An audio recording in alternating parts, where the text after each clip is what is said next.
So our first speaker is going to be Erik Osterman, who's been working very deep into Kubernetes and Helm for the last at least 2 years. I mean, as long as we've known each other, it's always been in that context. So without further ado, Erik, please come on up. All right, thanks. My name again is Erik Osterman. Super excited to be back in San Francisco, this time to talk about how we have achieved effortless Helm deployments on Kubernetes. That is how we can deploy complex service-oriented architectures to Kubernetes with a simple command. So here's what to expect today. We're going to have a quick background first on what is Helm, for those that might not be that familiar with it. Then I'm going to go into Helmfiles. Helmfiles is a way for us to deploy Helm releases to your Kubernetes cluster. I'm going to go into why you want it and how to use it, and follow that up with a live demo so you can see exactly what that looks like. Code samples for everything will be available on our GitHub. They're there right now. And then followed up by a surprise announcement. I wasn't sure that we were going to have this ready for today, but it also totally fills a need that we need for effortless Helm deployments. And we'll follow that up with a Q&A. Stop me if I'm talking too fast. I have a habit of doing that. All right, so I am the founder of Cloud Posse. We are a DevOps professional services company. We've pioneered a process that we like to call Suite Ops, which is unique in that it's a collaborative form of DevOps that spans companies' boundaries, that enables everyone to work on the same platform to achieve a very nice infrastructure. Everything we do is 100% open source, so that what we're talking about today is just really pulling from our library of open source available on our GitHub. So without further ado today, I want to talk a bit about how to effortlessly deploy apps on Kubernetes. When I talk about an app, what I'm talking about is like your Node.js front end, perhaps like a Flask backend or a Redis database. It can also be all of your backing services. For example, Kube to IAM or KIAM, external DNS, your Nginx ingress controller, your Kubernetes dashboard, Prometheus, Grafana, and the list goes on and on. There's a lot of stuff that we're running on Kubernetes, and we need a way to deploy it all at once. So today, the most common way that companies deploy apps on Kubernetes is using Helm, and it has by far the greatest traction. There's a lot of other tools. In fact, even sitting here today, I heard some of these other ones brought up. There's Casenet, Draft, Scaffold, and many more. So those are a little bit out of scope for what I'm talking about today. We're focused on Helm. So how many of you today are using Kubernetes? All right, that's pretty good. And how many of you are familiar with Helm? All right, that's awesome. So I don't need to go into too many technical details on what these are, but just so we're on the same page, Helm is a very simple package management tool. If you're familiar with like dpackage or RPM on the command line, that is what Helm is. It lets you deploy an app, for example, MySQL, to your Kubernetes cluster. But unlike all of these other apps, unlike dpackage or RPM, with Helm, you're deploying a complete application architecture to the cluster. So for example, your master and your slaves, your read replicas, or your front end and your back end and any backing services, all of that is achieved with Helm. So Helm gives us a pretty simple, declarative interface in the form of your values.yaml, and then an imperative interface for deploying that to Kubernetes. Basically, your resources are templatized and go out to Kubernetes exactly the way that you want them. So like I said, there are Helm charts for absolutely everything and has critical mass. There's over 100 made available by the community, and we ourselves, Cloud Posse, have about 30 or so charts that we maintain. So the biggest problem with Helm is that there's no standard way of using it. And the documentation is pretty sparse on a lot of these charts. We spend, as consultants, most of our time figuring out how to integrate and how to deploy Helm charts for our customers. So basically, it's left up to you to figure out how to do it. So your standard Helm installation looks something like this, and this is a simple example. Here we're installing the Cloudflare Nginx ingress controller and specifying a bunch of parameters. What I want to point out, though, is that You have dozens of arguments, and there's no consistent schema, so basically no consistent configuration format for these. And you have dozens of charts, so maybe 20, 30 services you need to deploy. So if you're just trying to document that in your code, in your documentation or with a make file, it doesn't scale very well. Other problems that I have personally with Helm is umbrella charts. So an umbrella chart is where you take lots of different charts and you package them under one chart as requirements. So for example, initially you might decide to deploy your front end together with your back end and release that to your cluster. If at a later date you decide that that was a bad idea and you just want to deploy the back end without the front end, you can decouple it. It's just non-trivial. It's not that easy. When I would like to just say uninstall front end. The other key thing is environment variables. The way most configuration is done these days is following loosely the 12-factor pattern where we export an environment variable for a given setting. And that's what we can't do out of the box with Helm. So my point is that Helm, as good as it is not the end-all be-all for what we're trying to achieve for deploying apps on Kubernetes easily. I like tools like Brew for the Mac, which are very easy to install your app, one command, and it's pre-configured in an opinionated fashion that makes sense for my laptop. I basically want that for my Kubernetes cluster. So what I'm going to talk to you now about is how we can fix this. And it's with one simple command, this Helmfile sync. And literally, this is all you need to do to deploy 60 or 100 or more services to your cluster in one fell swoop. It's great for bringing up a cluster. It's great for keeping your cluster in sync with your Git repos that contain the definitions for what should be installed. And this is basically how it's been implemented. So the name Helmfile is kind of a pun on what's existed forever, like a make file or a Jenkins file. And it's just a declarative way to define what you want to have deployed or installed in your cluster. It supports the configuration file for Helmfile is in itself just a Go template. So you can parameterize it. You can use any function in the Sprig library to customize that template. So what we've achieved with Helmfile is this Brew-like experience. Also, I want to point out what some of these objectives are. So every time we want to deploy our charts to Kubernetes, we want it to redeploy consistently and predictably, so we know exactly what's going out to that cluster. But like a lot of good tools in the ecosystem, we want it to be composable. So we want to use Helm together with like Chamber, together with like AWS Vault, together with our CI/CD pipeline. So I want something that's compatible with all of that, and this checks off all of those boxes. This is what a operator would be using on the command line. One common interface is like Helm File Dip. If you run this, you're going to see all pending changes that would go out if I ran a sync command. So if you're using Terraform, this is kind of like running a Terraform plan. Just like with a Terraform plan, you see a plus or minus when resources are going to get deleted. You would see that running a Helm File Dip. You can also get very specific. You can use a selector. And that's where I take any label that I've defined with my Helm file, and I can target that specifically when I do a sync or do a diff.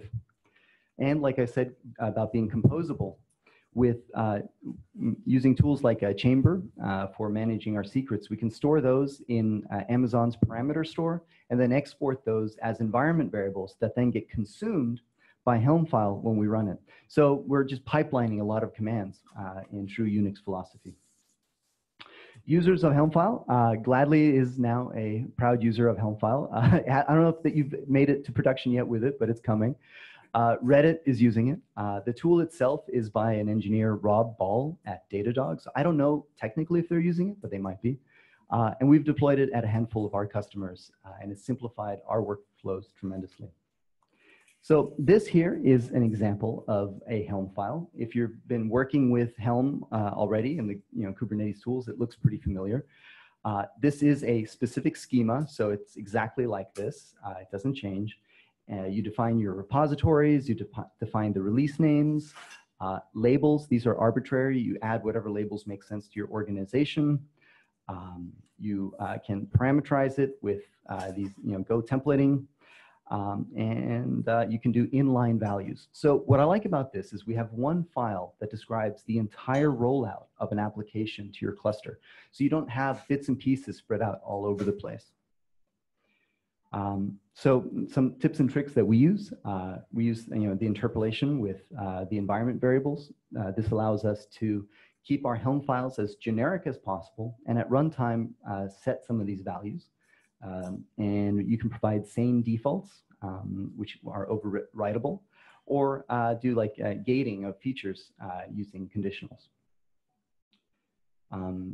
So a Helm file, originally you'd have like 30 releases all composed into one Helm file, and that was unmanageable.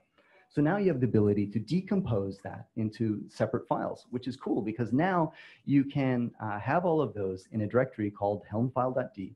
And using GitHub controls like code owners, you can specify who's like the subject matter expert on a particular release, and they're required to participate in code reviews as such. We suggest using labels for as much as possible. It allows you to be very surgical about what you deploy.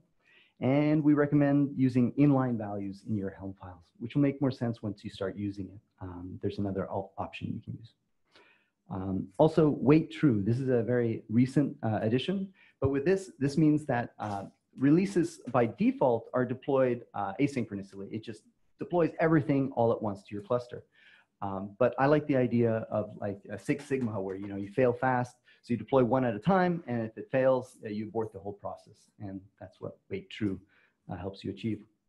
So Helm file is itself entirely stateless, so that if you're editing your Helm file and removing resources, it doesn't know about that. So it's not smart in that sense. It's very primitive tool, just like make. You can very easily delete things from the cluster too. Just call Helm file delete. So beware, don't do that. What happened to you? No, I'm a professional. And the other key thing is when you call Helm file sync, what it's doing is it's always applying all the changes every time. It's just calling Helm upgrade. But if there were no pending changes, it's not going to make a difference. The thing is, just be aware that that's how it works. So getting started with it is real easy. You just go to the GitHub repo. They have binary releases, and it's very actively updated. New releases about every couple weeks. You can also use our geodesic base image. Ask me later about that. I'm going to show you now how we use Helmfile hands-on on the command line in no particular order here, but basically how we leverage multi-stage builds and how we can use it together with Codefresh for a GitOps workflow, and how we use it with Chamber. So multi-stage, this is a pattern we use extensively in everything that we do. Basically, you bundle up your artifacts in all kinds of different images. In this case, we create a public repo that's Helmfiles. You can go to github.com/cloudposse/Helmfiles. And with every release, we bundle that up as a Docker image artifact. Now we can pull that in to our infrastructure repos with strict version pinning and manage the lifecycle that way. It's a really clean way that's extremely dry to ship infrastructure code. So I'm going to show you the GitOps workflow here in the next slide. But you can also Google another presentation I recently did for unlimited staging environments. That presentation did not use Helmfile, but doing unlimited staging environments on Kubernetes is made even easier with Helmfile, because that's how we do it these days. So here's the runbook. Here's what I'm going to do right now and show you what it looks like. And I'll follow that up with a CI/CD demo.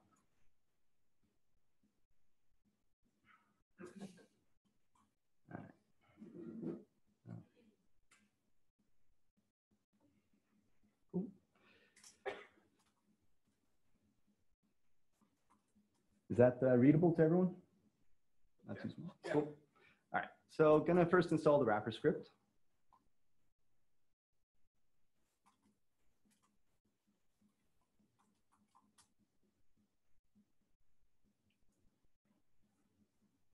Typo.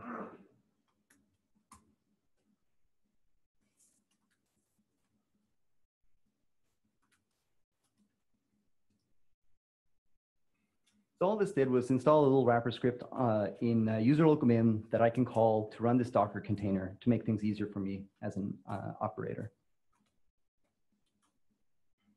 So now I'm inside of a Docker shell. It's prompting me for my SSH key. I don't need it right now, so I'm gonna hit Control-C. And can you move the bottom of your window? yeah, I just realized that thing. Yes. All right.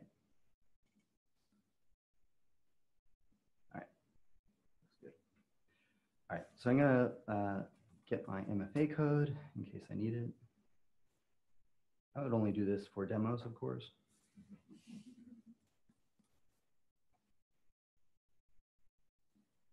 So behind the scenes, this is just calling AWS Vault, giving me a session to AWS, asking me for my SSH key. I don't care. All right, so now that I have a AWS session, I can run all the standard commands like AWS S3LS. All right, I'm going to show you how we can see if there's any changes that need to be synchronized to my cluster. So in the helmfile.d directory here are all the services that we can deploy to our Kubernetes cluster. These are all available on our GitHub. I'm going to run now chamber exec cops. So this is going to pull secrets from our cops namespace in Amazon's SSM parameter store and expose those to Helmfile. And I'm going to target some specific charts that I want to install. And what I want to install are my defaults. So we have a label in our Helm files called default true. And this lets me target those and call diff. Oh, I forgot to export my Kubernetes config file. So cops export kube config.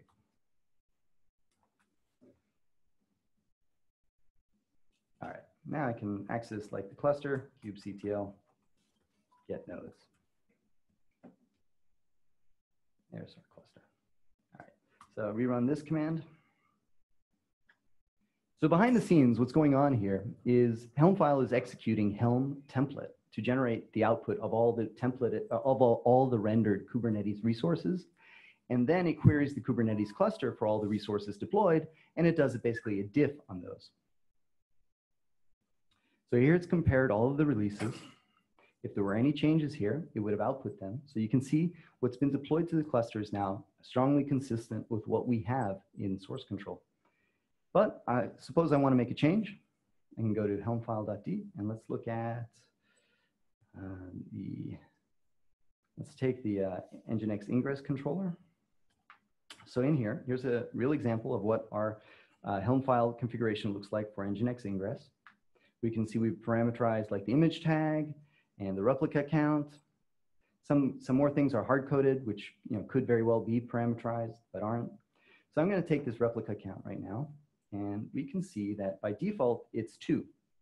So if I export replica count to 6, and I rerun the Helm File Dip, now we're going to see that it picks that up, and it detects that change is pending, and we know that's what would happen if I ran a Helm file sync, which I will do after this. All right, so now it outputs that resource. It detected a change, and it also highlights very clearly what is changing between the currently deployed version and the version that I want to deploy. And running Helm file sync. It's just going to now actually call Helm upgrade to deploy that change to the cluster. Well, okay, one other thing to point out, it's actually, like I said, it actually iterates over every single release and redeploys it. But because there are no changes, there's nothing going to happen. This is because Helmfile is truly stateless, so it has no knowledge of what the current state is in the cluster. All right, so that might take a little while. Why don't I just go to another window here? I'm gonna make that bigger. And I'm going to show you a CI/CD example of how we can use this with Codefresh.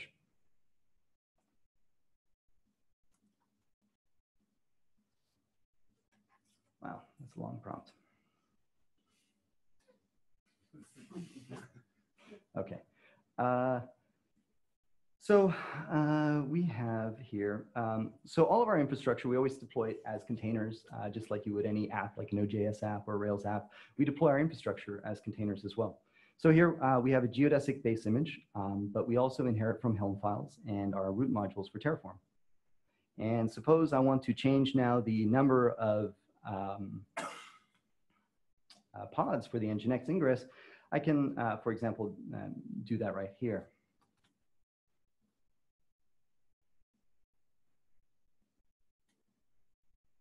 Oops, oops, oops.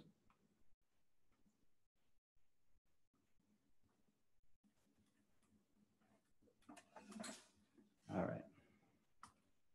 And I will check out a new branch. Actually, I think I might have been in another branch. So check.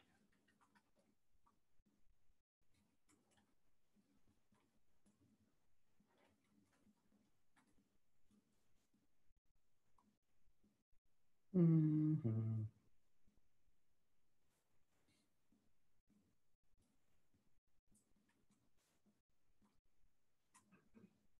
That's odd.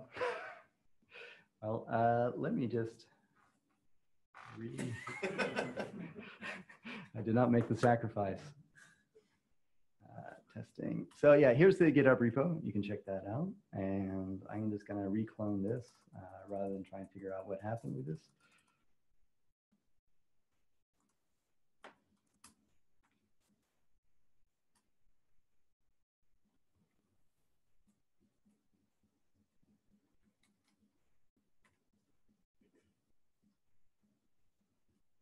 And re-edit the Docker file. And oh crap, I need to this time that environment variable back. Set this here.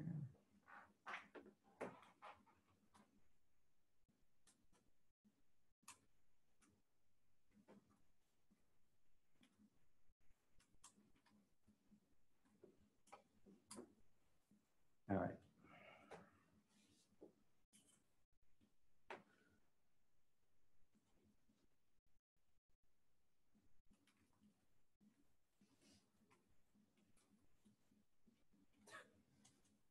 Create that. All right, so in the background, what happens here is it's going to kick off a CI/CD test for that. What it's really doing is running one of the Codefresh pipelines, which we have here under the Codefresh directory. And we have two pipelines configured. We have one for running the diff, and we have one for running the sync. The way I implemented these aren't as efficient as they could possibly be, but they serve the purpose. Basically, we initialize some variables.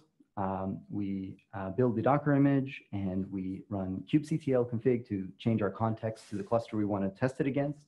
And then we run chamber exec cops to get those secrets out, and basically exactly what you saw in the command line. And I'm going to go over to Codefresh.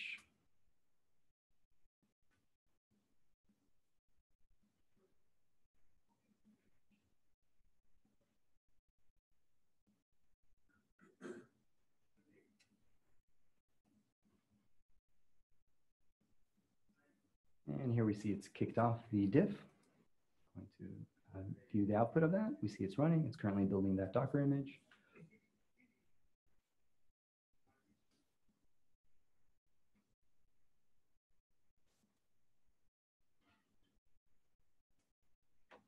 Going a little slowly right now.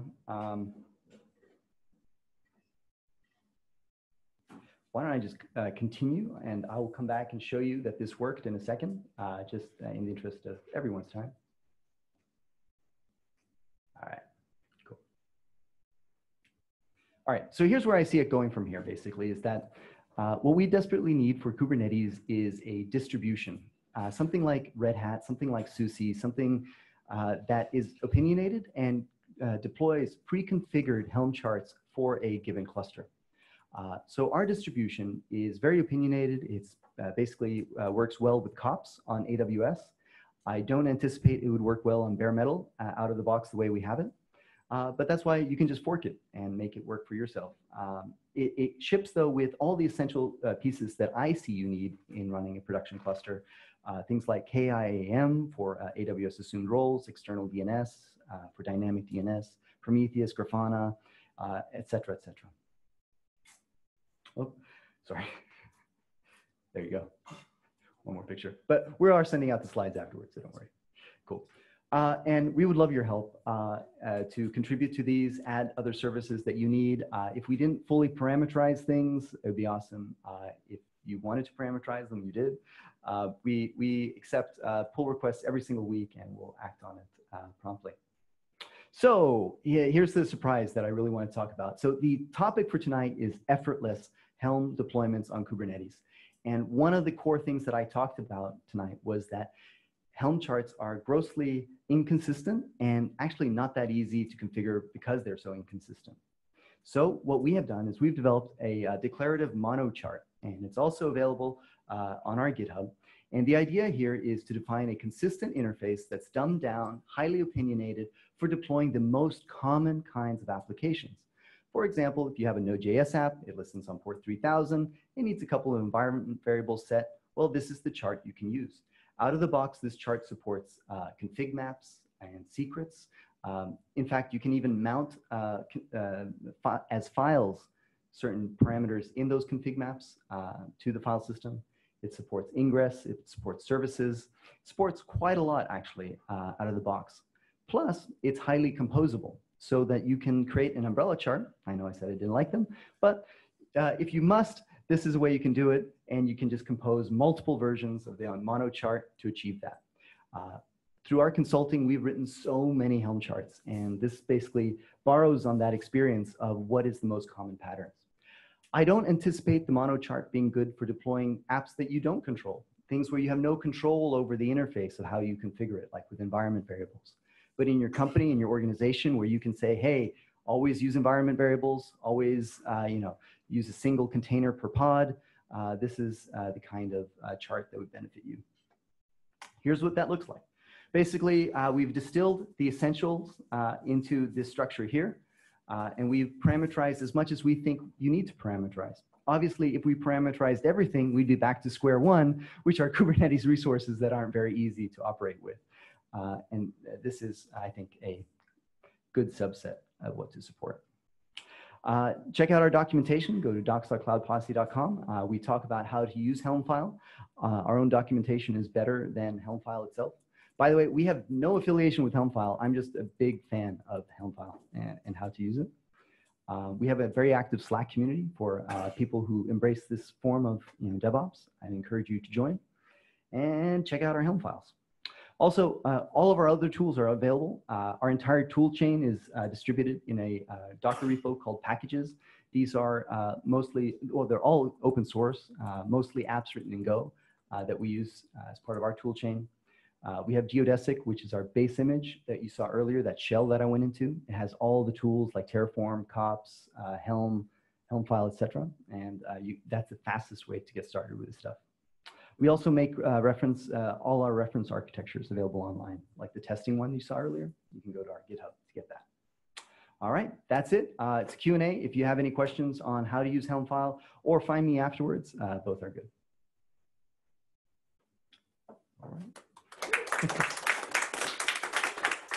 Max? Hi. Hi. First question, you mentioned earlier that with Helmfiles, they're completely stateless. Yeah. And if you want to delete a resource, you have to do it manually? Yeah, so if you rerun sync, if you rerun sync and you've deleted a resource from the Helm file, it's not going to know to delete that from the cluster.